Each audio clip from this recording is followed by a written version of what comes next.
E diante de tanta instabilidade econômica e política, o brasileiro está mais preocupado com seu futuro. Se hoje a situação de um aposentado não é fácil, na velhice pode ficar pior ainda. Uma pesquisa mostra que cerca de 40% dos brasileiros mantêm um plano privado de aposentadoria, como forma de garantir uma renda a mais depois que parar de trabalhar.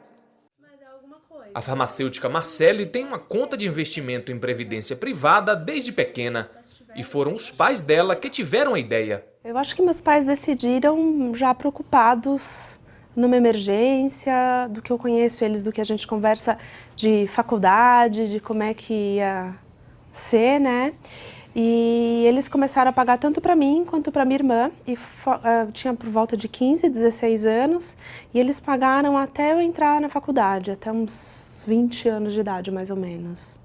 Ela ainda nos disse que depois que seus pais concluíram o investimento inicial, foi a vez dela retomar a previdência. Hoje, além de investir em 2 previdências privadas, ela também optou pelo Tesouro Direto. Eu acho que é importante porque a gente não pode contar simplesmente como, né, com a aposentadoria do governo, né, como as pessoas antigamente. E geralmente o que a gente percebe é que quando a gente fica mais velho, a gente precisa de mais dinheiro, né, e precisa mais de... O plano de saúde é mais caro, então o custo de vida aumenta. Então a gente precisa, sim, desde cedo, começar a pensar nisso. Segundo pesquisa recente realizada pelo SPC Brasil e pela Confederação Nacional de Dirigentes Lojistas, 6 em cada 10 brasileiros não se preparam corretamente para a aposentadoria. E na lista dos reais motivos disso acontecer, estão no topo a falta de recursos financeiros para investir e o desconhecimento de como começar a poupar. Além da previdência pública, qualquer cidadão pode optar pela previdência privada. É importante saber nesse momento que essa segunda opção traz 2 modalidades. A PGBL, que significa Plano Gerador de Benefício Livre, e a VGBL, Vida Gerador de Benefício Livre. O PGBL é uma previdência, isto é, ele segue a linha da previdência pública, porque então você pode comprar uma modalidade de aposentadoria, por idade, por tempo de trabalho, ou mesmo uma pensão no caso de falecimento do segurado, né? Você paga um plano de previdência privada e desconta o valor até 12% da sua renda bruta do que seria pagar para o fisco. O professor ainda explica que o VGBL atende a um público específico. O VGBL assemelha-se muito ao seguro, não tem incentivo fiscal e ele, então, está destinado a quem? Principalmente as pessoas que trabalham no mercado informal, isto é, que não tem uma renda assim constituída por uma relação de emprego ou mesmo por um estabelecimento. Segundo a Federação do Comércio do Estado de São Paulo, o Brasil deve ganhar quase 5 milhões de aposentados nos próximos 4 anos. Hoje o país possui cerca de 20 milhões. Este economista explica que quanto antes aderir a um plano de previdência privada, melhor serão os resultados numa aposentadoria. Ele ainda chama a atenção na hora de decidir onde começar o investimento. O que eu recomendo de preocupação que o trabalhador deve ter e que as pessoas de uma forma geral devem ter é que não faça necessariamente o seu plano de previdência na primeira instituição financeira que você avalie. Porque existem custos diferentes a depender da instituição financeira, você pode ser mais onerado ou menos onerado. Então é importante, muito importante que o trabalhador faça uma pesquisa, assim como a dona de casa está acostumada a fazer pesquisa, o trabalhador tem que fazer uma pesquisa nessas instituições para ver qual delas vai trazer o melhor resultado a longo prazo. E São Paulo vai receber 93 profissionais para ocupar vagas abertas do programa Mais Médicos. Dentre eles, 40 são brasileiros formados no exterior e 14 cubanos. Criado em 2013, o programa ampliou a assistência na atenção básica, fixando médicos nas regiões com carência desses profissionais. Entre os médicos, 40 são brasileiros formados no exterior e 14 são cubanos, que estão em Brasília participando do acolhimento e regularizando a documentação antes de se deslocarem no início do próximo mês para 31 municípios. Os 39 restantes são selecionados por meio de edital em 32 cidades do estado. De acordo com o Ministério da Saúde, a estratégia do programa Mais Médicos vai trazer resultados permanentes para o Brasil. Os bolsistas são transitórios até que se completem os objetivos de colocar médicos bem formados e qualificados, atendendo a população nos locais mais distantes do país. Em todo o Brasil, mais de 1.350 vagas estão sendo repostas. Dessas, 550 são com médicos cubanos, 305 com brasileiros graduados fora do país e 502 com profissionais que vão ser selecionados no edital de reposição lançado em julho. E as provas serão feitas amanhã e quarta, dia 2 e 3 de agosto. E já existe um projeto de lei que orienta alguns estabelecimentos a terem ponto de coleta para receberem o óleo de cozinha usado.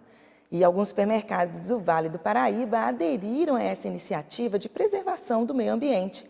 Após ser recolhido, o óleo e a gordura vegetal servem de matéria-prima para diversos produtos, dentre eles a preparação de biodiesel. Você é daquele que gosta de fritar uma batatinha, um ovo? Depois do alimento pronto, o óleo fica lá na panela. E, de acordo com nutricionistas, esse mesmo óleo não deve ser reutilizado. Mas e agora? O que fazer? Lá, de vez em quando, nós juntamos um monte lá no garrafão lá e leva num lugar destinado lá. Eu utilizo o óleo de cozinha depois do uso da fritura para fazer sabão. Quer dizer que eu utilizo ele 100%, não descarto em canto nenhum. Porque eu uso pouco óleo, né? Eu uso mais banha. Aquele pacote de banha. O óleo mesmo é pouco. Mas quando o senhor utiliza e o senhor vai descartar, o senhor faz como? O senhor joga no ralo, o senhor coloca numa vasilha? Eu jogo no ralo.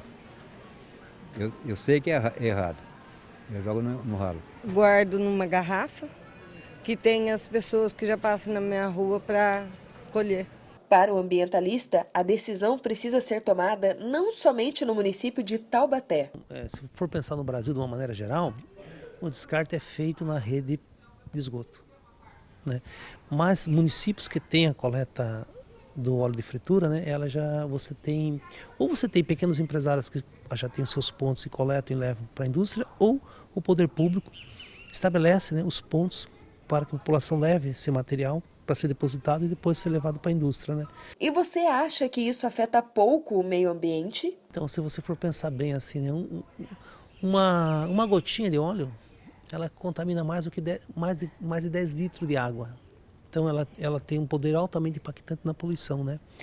Então, quando a dona de casa despeja o óleo de fritura na rede de esgoto, o que vai acontecer? No inverno agora, principalmente no inverno, esse óleo endurece, vira uma cera. Né? É a situação do colesterol, né? Que entope as veias e dá um infarto nas pessoas, não é? Então, se os moradores da cidade todos jogarem óleo de fritura na rede coletora de esgoto, a cidade vai infartar, porque esse óleo vai entupir as redes coletoras, né? E quando não entope a rede coletora, ele vai direto para o rio, se a cidade não tiver uma estação de tratamento de esgoto. Vai contaminar o rio. E se tiver uma estação de tratamento de esgoto, o que vai acontecer? Vai aumentar o custo do tratamento. Porque lá, a empresa que está fazendo o serviço de tratamento do esgoto vai ter que adicionar muitos produtos químicos que vai encarecer o tratamento. Então, o que é mais barato para todos nós, para todo mundo? Separar o material e levar no supermercado que tem um posto de coleta, né? Ou em algumas ações de bairros que promovam essa recolha do óleo de fritura. Isso traria benefício para todo mundo, né? E foi pensando no meio ambiente que, desde o dia 8, os supermercados de Taubaté são obrigados a manterem local visível e de fácil acesso, recipiente especial para o descarte de óleo de cozinha usado. A regra está contida na Lei 5.202, de autoria do vereador Alexandre Vilela, do PTB. Os supermercados terão prazo até o dia 5 de setembro para se adequar à lei. Os estabelecimentos ficarão obrigados a fixar cartaz em local visível, informando os perigos do descarte inadequado do óleo de cozinha usado, que causa entupimento na rede de esgoto e polui rios e mares. É importante que a lei municipal, porque muitas vezes a lei municipal é mais direta para o cidadão, né? E outra coisa, com essa lei, ela faz com que a cadeia distribuidora do óleo faça parte do processo de retornar esse óleo para a indústria. Está entendendo? Então, quando o município elabora uma lei, ele já cria condições que favorecem a logística reversa. Ele dá segurança jurídica. Então, o empresário que quer investir na coleta do óleo de fritura, fala, pô, Taubaté tem uma legislação que garante que o supermercado vai receber. Aí eu empresário, estabeleço com o supermercado que eu vou lá e recolho e pago uma taxa. Por quê? Um óleo de fritura produz 800 ml de biodiesel. Então tem energia ali e tem um valor para isso. Então a venda do óleo de fritura remunera a cadeia toda de retorno para a indústria.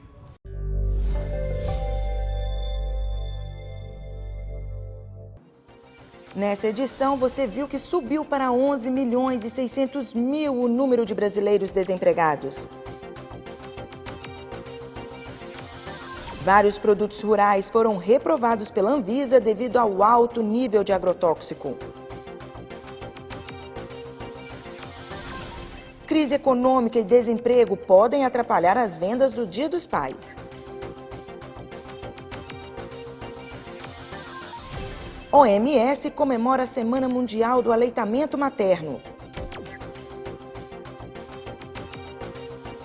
Instabilidade do governo aumenta a procura pelas previdências privadas. Supermercados do Vale implantam coleta de óleo de cozinha. Esses são alguns dos destaques mais importantes dessa edição. Você pode rever todas as nossas reportagens em repórtersetorial.com. Acesse, compartilhe. Visite também a nossa página no Facebook e Instagram e o nosso canal no YouTube. Temos um encontro marcado de segunda a sexta ao meio-dia e aos sábados e domingos às 11 da noite. E lembre-se, a boa notícia é, quando Jesus voltar, todo olho verá. Grande abraço e até a próxima!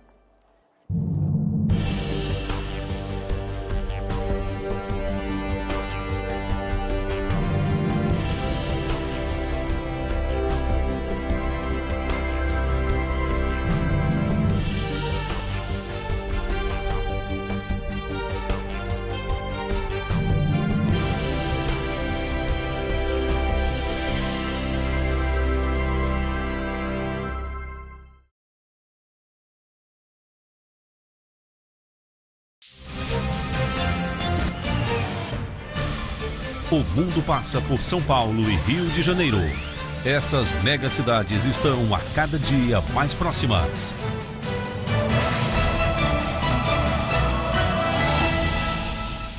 A rodovia Presidente Dutra é o caminho que liga a cidade maravilhosa à maior capital do país.